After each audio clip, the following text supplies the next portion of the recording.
Un vídeo que me pedíais mucho, la situación contractual de la plantilla del Real Madrid, temas de límite salarial, posibles fichajes, renovaciones. Vamos a hablar un poco de todo eso.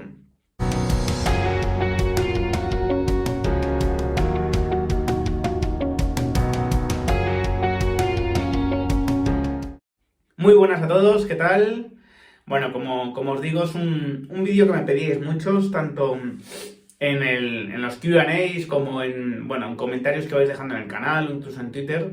Y a partir de un artículo que sacó AS donde venían los años de terminación de los contratos del Madrid, de los jugadores del Madrid, voy a comentaros un poco cómo está la situación de la plantilla a nivel contractual, qué bajas es normal que se produzcan o que podrían producirse, qué fichajes podrían encajar por límite salarial y evidentemente pues vamos a hablar un poco de todo esto, ¿no? Vais a estar viendo, digamos, los años de terminación de contrato de los jugadores.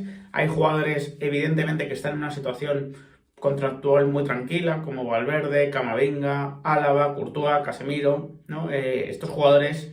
y me he quedado sin nombrar a Carvajal porque Carvajal tiene letra pequeña, lo suyo.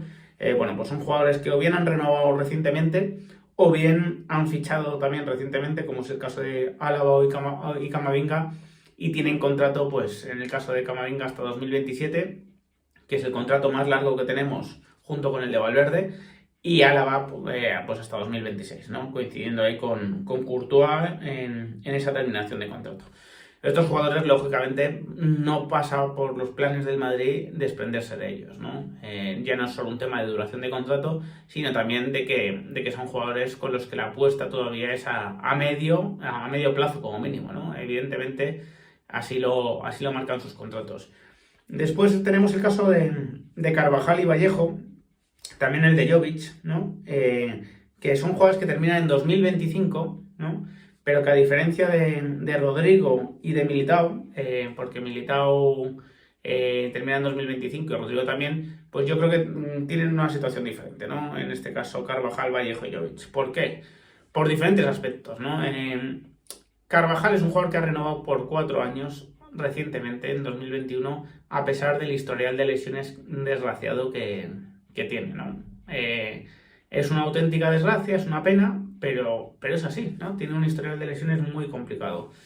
Es un jugador que cuando está en forma creo que da el nivel perfectamente del Real Madrid, pero el problema es que muchas veces no está disponible. Entonces, a pesar de tener un contrato hasta 2025, empieza a ser un jugador por el cual el Madrid pues podría llegar a plantearse a escuchar una oferta. Esto no es información, es simplemente opinión, pero también hay que asumir que el mercado ve perfectamente cómo es Carvajal y que, por lo tanto, es muy improbable que pueda llegar una oferta por él. Muy improbable porque, además, el jugador yo creo que ha mostrado muchas veces su disposición a seguir en el Real Madrid y probablemente prioriza el Madrid antes que incluso una posible oferta que llegase mejor, ¿no? En términos económicos.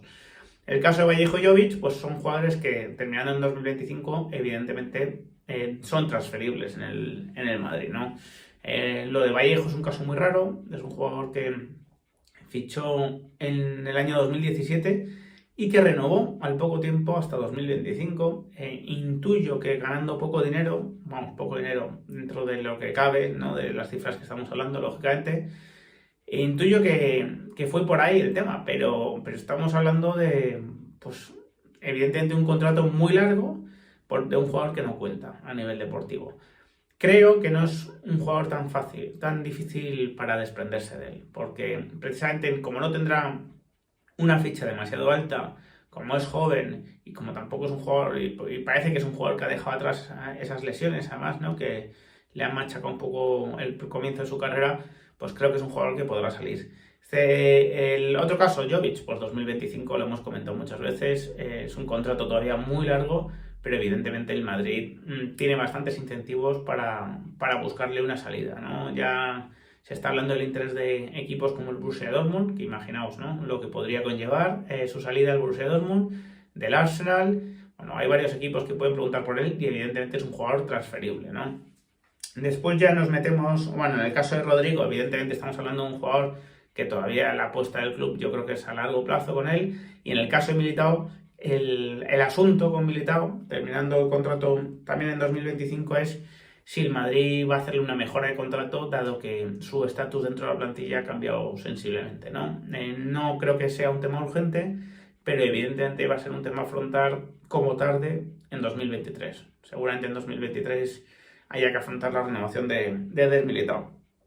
Entramos ya en los años 24 y nos encontramos aquí a Hazard, que la verdad es que evidentemente es un jugador que debería ser transferible en el Madrid, que ya sabéis las dificultades de poder darle salida, dada su edad, dado su rendimiento, dada su ficha también, ¿no? Y lo que queda por amortizar.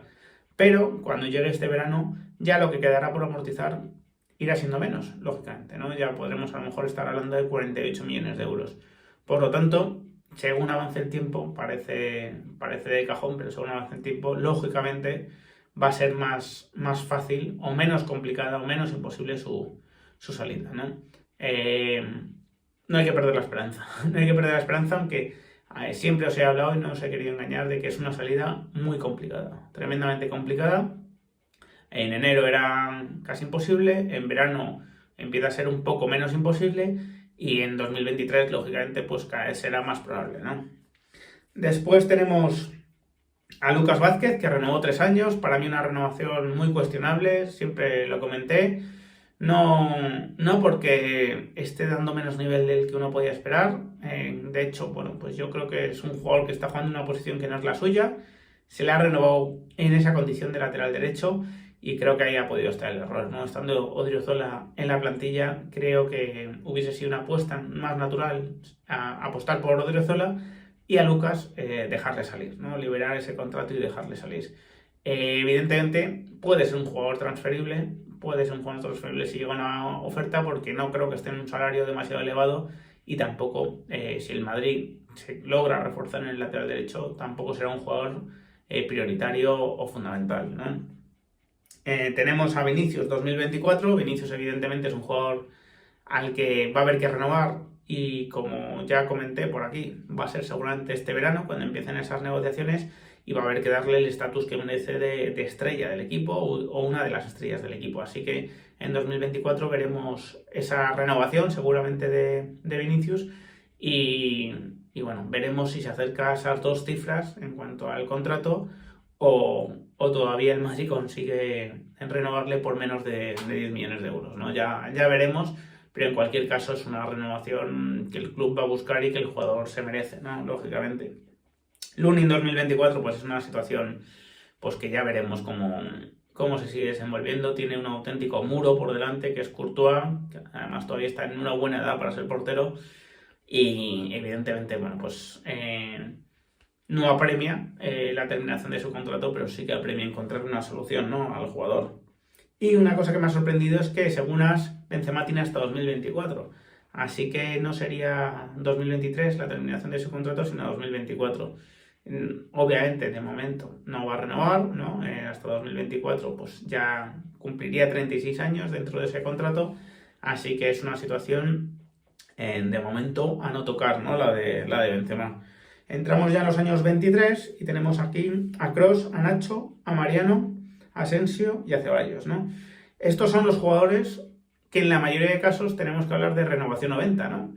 Año 23 entran a partir de la temporada que viene, en el último año de contrato, y la mayoría de casos son renovación o venta, como siempre me habéis escuchado, ¿no? El caso de Kroos es diferente. Kroos ya ha dicho que no se va a ir del Real Madrid, que se va a retirar en el Real Madrid y que hablará con el club para ver si van prolongando de año en año o no van prolongando, ¿no? Porque no es un jugador que se quiera retirar siendo ya excesivamente veterano. Así que el tema de Kroos, preocupación cero. Preocupación cero porque va a depender de su voluntad de seguir jugando al fútbol, pero no tenemos la amenaza de que un equipo se lo lleve, ¿no? El caso de Nacho sí que puede ser un jugador que sea matizable, lo de renovación o venta, porque es un jugador con una fidelidad al club tremenda que no creo tampoco que vaya a hacer valer mucho su situación contractual. Pero de todas maneras el Madrid seguramente este verano tenga que tomar una decisión y yo apostaría porque Nacho, vamos, el interés del Real Madrid va a ser renovar a Nacho. Esa es lo que yo creo que va a ocurrir, que va a intentar renovar a Nacho y veremos si el canterano está de acuerdo, ¿no? Tenemos a Mariano, que es un jugador al que no se le va a ofrecer la renovación, lógicamente, sino que se le va a intentar colocar, ¿no? Ya una situación muy comentada. Y después tenemos a Asensio y Ceballos, que son jugadores con los que el club tiene que tomar una decisión. Con Asensio ya os comenté que probablemente la decisión vaya a ir en términos de intentar ofrecer una renovación a la baja, o a la baja, o por lo menos contenida, con un contrato contenido, un contrato no demasiado alto. Se comentaba, ¿no?, por parte de Edu Cornago, de AS precisamente, que el PSG podría ofertar por Asensio, podría ofrecerle un mejor contrato. Ya veremos qué ocurre, ¿no? Lógicamente con la renovación de Asensio, es un tema que hemos comentado en el canal. Lo de Ceballos, parecido. Veo menos probable un escenario donde el Madrid le ofrezca una renovación, aunque si hiciese una segunda mitad de la temporada muy buena, pues ya veríamos. Y en cualquier caso, pues si no renueva, lógicamente el Madrid va a intentar buscar una venta, ¿no?, este verano. Y después tenemos los jugadores que terminan contrato este mismo año. Modric, virtualmente renovado, va a renovar casi seguro. Y Bale, Isco y Marcelo, que van a salir del club, que no van a renovar y que lógicamente van a dejar un espacio salarial importante para fichajes también, ¿no? Y aquí es donde entramos un poco en cómo está la masa salarial del Madrid y su límite salarial, ¿no? El Madrid aproximadamente, esto no lo sé decir con exactitud porque sería conocer los contratos al dedillo, ¿no? Pero aproximadamente tiene una masa salarial de unos 500 millones de euros, puedo calcular. O 400 mucho, o 500 poco, ¿no? Pero por ahí anda más o menos. ¿Cuál es su límite salarial? 739 millones de euros. ¿Por qué? Porque aparte de que tiene un buen equilibrio entre ingresos y gastos, la Liga, digamos que el Real Madrid le recompensa con un límite salarial extra por la buena gestión que ha habido en los últimos años, que ha permitido ir generando fondos propios positivos. Es decir, el Real Madrid ha ganado recurrentemente dinero y todo ese dinero que ha ido ganando y que ha acumulado como patrimonio, digamos que te da un mayor límite salarial. Por tanto, el Madrid, con ese extra que tiene un margen tremendo para poder incorporar nuevos jugadores. Sabemos que lo de Mbappé está, bueno, pues prácticamente hecho, y que puede venir cobrando más o menos un salario de unos 21 millones de euros netos, ¿no? Ese es el contrato que anunció o que comentó Tomás González Martín y más o menos me puede cuadrar, ¿no? Por lo tanto, estaríamos hablando de un impacto en la masa salarial de su salario de unos 42 millones de euros. El Madrid parece que va a pagar una prima de fichaje de unos 40 millones de euros, que si la dividiésemos entre los 6 años de contrato que puede firmar Mbappé, pues estaríamos hablando de un impacto adicional de unos 6-7 millones de euros más, ¿no?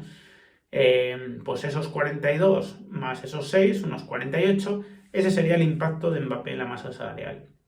48 quedan sobradamente compensados con la salida de Bale, Isco y Marcelo, que calculo yo que puede ser más o menos liberar unos 60 millones de euros, ¿no? Incluso sobraría, ¿no? Saliendo esos jugadores por 60 y llegando Mbappé por 48, sobrarían incluso 12 millones de euros.